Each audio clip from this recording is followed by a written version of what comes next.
Okay तो trading का पिछला वीक उतना कुछ खास नहीं था। मैंने सिर्फ 2 ट्रेड्स ली थी, इनमें से दोनों का ही टेक प्रॉफिट हुआ। एक हमारी मोमेंटम ट्रेड थी एंड एक हमारा एफपीबी सेटअप था। इस वीडियो में उसी का डिटेल ब्रेकडाउन देखेंगे एंड ये भी देखेंगे कि आने वाले वीक में मैं कौन कौन से सेटअप्स को ट्रेड करने वाला हूँ। So let's get started. तो शुरू करते हैं यूरो यूएसडी से। मैंने सिर्फ 2 ही ट्रेड ली थी, उसमें से एक थी यूरो यूएसडी में और दूसरी थी यूएसडी जेपीवाई में। तो उन्हीं का डिटेल ब्रेकडाउन देखते हैं। तो फर्स्ट ऑफ ऑल अगर तुम नोटिस करोगे यूरो यूएसडी 5 मिनट का चार्ट है एंड अगर तुम यहाँ पर देखोगे तो मार्केट बेसिकली एक काफी ज्यादा स्ट्रॉन्ग सेल ट्रेंड में था। मंडे के दिन मैं एक सेल साइड ट्रेड देख रहा था लेकिन मुझे मिली नहीं। सेम चीज में देख रहा था ट्यूसडे के दिन, मुझे अगेन एक सेल साइड ट्रेड नहीं मिली। लेकिन ठीक तरह से ये जो वीवैप है डाइवर्ज हो रहे थे तो मैं यहाँ पर एक सेल अपॉर्चुनिटी देख रहा था basically on Wednesday. And Wednesday के दिन फाइनली मुझे एक सेटअप मिला। टॉप डाउन एनालिसिस करने के बाद मैं ठीक इस वाले लेवल पर इंटरेस्टेड था। आई वाज वाचिंग कि अगर ये वाला एरिया ब्रेक होता है with a stronger volume and pull back देता है तो मैं इस ट्रेड को एंटर करूंगा। इवेंचुअली मार्केट ने ठीक इस वाले कैंडल में इसका ब्रेक दिया एंड इस समय मार्केट में काफी ज्यादा वॉल्यूम था तो of course I was interested in selling this particular pair and eventually pull back में मैंने यहाँ 50% पे अपनी ट्रेड को ओपन किया। I was targeting 2.5 R with this one and eventually ठीक यहाँ कहीं पर इसका टेक प्रॉफिट हो गया था। सो this was a really good trade. इसके अलावा जो हमारी सेकंड ट्रेड थी वो थी यूएसडी जेपीवाई में। तो यूएसडी जेपीवाई वाली ट्रेड भी काफी सिंपल थी। अगर तुम देखोगे तो टॉप डाउन एनालिसिस करने के बाद भी काफी एक बुलिश ट्रेंड में था because I was looking to sell the market but eventually जब वीवैप डाइवर्ज करने लगे तो I was interested in buying the market and eventually Thursday वाले दिन मुझे यहाँ पर एक सेटअप मिला। बेसिकली टॉप डाउन एनालिसिस करने के बाद मैं इस वाले लेवल को वॉच कर रहा था। मैं पुल बैक का वेट कर रहा था कि अगर मुझे एक वीवैप में पुल बैक मिल जाता है so this is going to be a really good trade. But वैसा बिल्कुल भी नहीं हुआ, मुझे वीवैप में पुल बैक नहीं मिला। बट जब यहाँ पर मुझे एक रेंज फॉर्म होती हुई नजर आई एंड इस वाली कैंडल ने इस रेंज को ब्रेक किया। I was watching the order flow and eventually यहाँ पर काफी ज्यादा वॉल्यूम आ रहा था तो मैंने ठीक इस वाली कैंडल में इस ट्रेड पोजीशन को ओपन किया। I was targeting 1.5 R with this one जो कि मैं टिपिकली अपनी मोमेंटम ट्रेड से टारगेट करता हूँ एंड इवेंचुअली कुछ कैंडल बाद ही इसका टेक प्रॉफिट हो गया। So this was the last trade of the week. इसके अलावा मुझे और कोई ट्रेड नजर नहीं आई थी तो मैंने ट्रेड नहीं ली। तो अब अपना वीकली एनालिसिस करना शुरू करते हैं एंड देखते हैं कि कौन कौन सी ट्रेड हमें मिल सकती है इन अपकमिंग वीक। तो लेट्स गेट स्टार्टेड। उसके लिए अगेन मैं अपना ज़ेन ब्राउजर खोल लूंगा and let's just get started with euro USD. तो अगर तुम नोटिस करोगे कि यूरो यूएसडी काफी ज्यादा इस डाउन ट्रेंड से रिकवर कर रहा था। आई वाज एक्सपेक्टिंग कि मार्केट यहाँ कहीं से नीचे जाएगा and I will make my position for sale but वैसा बिल्कुल नहीं हुआ। एंड करंटली अगर तुम नोटिस करोगे तो market is in a crazy buy trend. Eventually अगर तुम यहाँ पर नोटिस करोगे यहाँ पर एक सपोर्ट ब्रेक हुआ था एंड करंटली यहाँ पर हमें एक टेस्टिंग मिल रही है which is like a good thing. ये उतना स्ट्रॉन्ग रेजिस्टेंस नहीं है करंटली के लिए तो I will be watching this for sell right now. But अगर ये वाला एरिया ब्रेक होता है तो I will be more interested in buy because the reason is pretty simple. अगर तुम यहाँ पर नोटिस करोगे मार्केट काफी ज्यादा रिकवर कर रहा है इस long term down trade momentum से एंड बेसिकली मैं एक्सपेक्ट कर रहा हूँ because of the US economy is not going really well. वहाँ का स्टॉक मार्केट भी फेल कर रहा है एंड इवेंचुअली हमें जो क्वार्टर रिपोर्ट है वो भी उतनी कुछ ठीक सी नजर नहीं आ रही है इसलिए मैं थोड़ा सा बाय साइड में इंटरेस्टेड हूँ रादर देन सेल साइड में। एंड इसके अलावा अगर तुम नोटिस करोगे तो यहाँ पर एक फ्रेश लेवल भी बना है तो अगर ये वाला लेवल होल्ड नहीं कर पाता तो we have a clean candle to the left hand side तो मैं इसी का फायदा उठाने का ट्राई करूंगा इनकेस ये वाला लेवल ब्रेक होता है। तो आने वाले वीक के लिए मैं सिर्फ 2 लेवल्स पर इंटरेस्टेड हूँ, एक है ऊपर वाला एक है नीचे वाला। तो अगर मुझे ऊपर वाला एरिया ब्रेक होकर टेस्ट होकर ऊपर जाता है तो I will be interested in taking buys and I will be taking those buys with a really good risk. इसके अलावा बात करें जीबीपी यूएसडी की तो जीबीपी यूएसडी भी काफी सिमिलर ही नजर आ रहा है। अगर तुम डेली के चार्ट में जाओगे तो अगेन ये स्ट्रगल कर रहा है इस एरिया को ब्रेक करने के लिए जो कि वेडनेसडे के दिन इसने अटेम्प्ट किया था लेकिन इसे ब्रेक नहीं कर पाया। तो मैं अगेन इसमें सिर्फ बुलिश बेट्स ही लेना चाहता हूँ because it makes sense according to the quarter reports. इसके अलावा बात करें यूएसडी जेपीवाई की तो अगर तुम मुझे फॉलो करते हो तो लास्ट वीक मैंने कॉल किया था कि I wanted to sell the market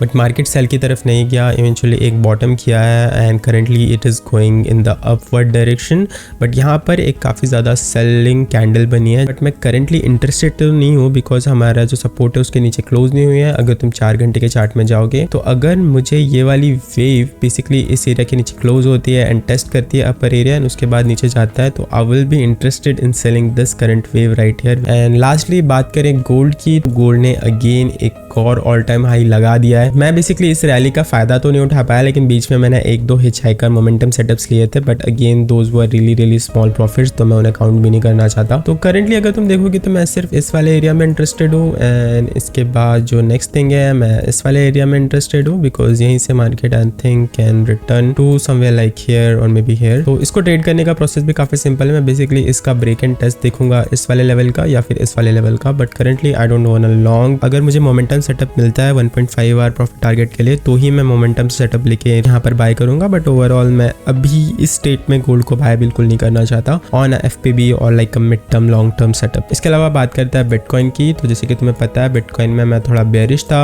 जैसे कि तुम्हें पता है बिटकॉइन में मैं थोड़ा बेरिश था जब से ये वाला एरिया ब्रेक हुआ था। I was looking for break and test of this area to continuation and currently अगर तुम नोटिस करोगे तो this seems like a flat running pattern and I think हम इस वाले लेवल तक रीच कर सकते हैं बाय मे बी जून और जुलाई। आई थिंक हम इस वाले लेवल को रीच कर सकते हैं एंड करंटली हम सिर्फ यहाँ पे कंसोलिडेट कर रहे हैं। तो मैं 1 घंटे पे यहाँ पे पोजीशन बनाने का ट्राई करूंगा नियर दिस रेजिस्टेंस एरिया। अगर मुझे यहाँ पे एक पर्टिकुलर रेजिस्टेंस बनते हुए नजर आता है एंड उसके बाद अगर यहाँ पर एक सपोर्ट ब्रेक होता है एंड टेस्ट होता है तो मैं इस ट्रेड को लेने में काफी ज्यादा इंटरेस्टेड रहूंगा because it does look really well. So that is my weekly forecast for upcoming week and आने वाले वीक के लिए मैं काफी ज्यादा इंटरेस्टेड हूँ। नंबर 1 पेयर जो है GBP USD because it is looking really strong. उसके बाद जो second pair I am interested is in euro USD because again that is also looking very strong. मतलब GBP जितना स्ट्रॉन्ग तो नहीं नजर आ रहा है बिकॉज यूरो USD ने काफी ज्यादा डीपर पुल बैक ली थी कंपेयर टू GBP USD। तो I will be interested in taking GBP USD longs going forward. तो that is it for the video. बाकी मैंने डेली इंप्रूव करके खुद को किस तरह से बेहतर करता है उस पर एक वीडियो बनाया जिसे तुम यहाँ से देख सकते हो। That is it for the video. I will see you in the next one.